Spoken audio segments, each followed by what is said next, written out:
Hi, I'm John Geckler for the Gib Singleton Museum of Fine Art in Santa Fe, New Mexico.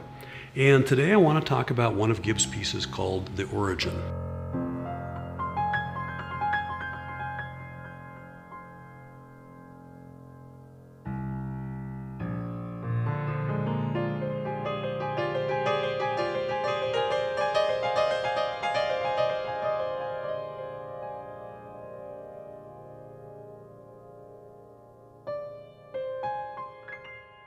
The Origin is a really important piece in studying Gib Singleton because it ties together both his symbolism and his philosophy.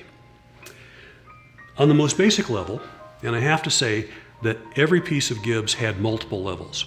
If you asked him today, what's this piece about, he'd tell you one thing, and if you asked him tomorrow, he'd tell you another, and if you asked him the next day, he'd tell you another, and they would all be true. And they would all be nuances and facets that he put into his art. So on the basic level, the Origin represents the tree of life. The tree of life is a very ancient tradition. It's the axis mundi, the center of the world. It's responsible for the well-being of the world. It goes back to ancient Egypt. It's in the Bible, both at the beginning and the end, Genesis and Revelations.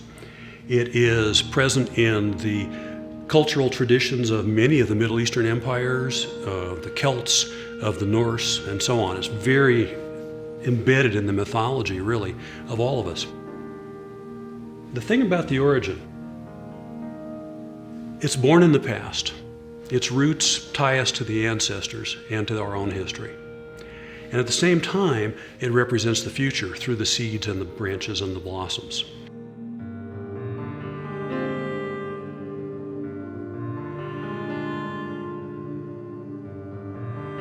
So the Origin is born in the past.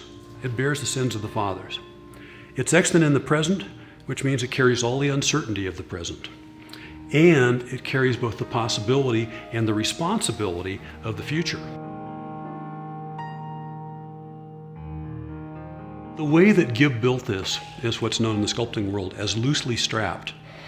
It's not rigid, it's very fluid. And he used the fluidity that you see in this piece to indicate the possibility of evolution, to give room to change. You also see the jar. The jar is the weight of the burden of responsibility of choosing a future. And it's a weight that all of humanity carries.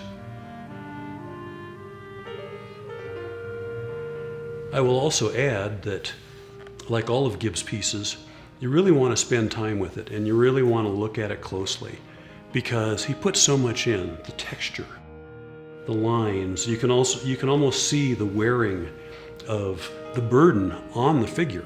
You can see the striations. You can see holding it together. You can see the contrapposto of shifting its balance to be able to offset that burden.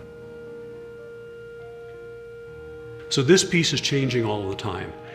In any moment, it could be changed forever. It can be inspired. It can be traumatized. And this is where another of Gib's favorite themes comes in, and that of free will. How will it respond to that inspiration? How will it respond to that trauma? He believed that the future's undetermined, it's up to us in the present, and at any moment, any of us has the possibility to do something that will create a different future. For good or ill. He said we can open our hearts and become what we can choose, we can armor up and close down, and that's going to show up in the world too.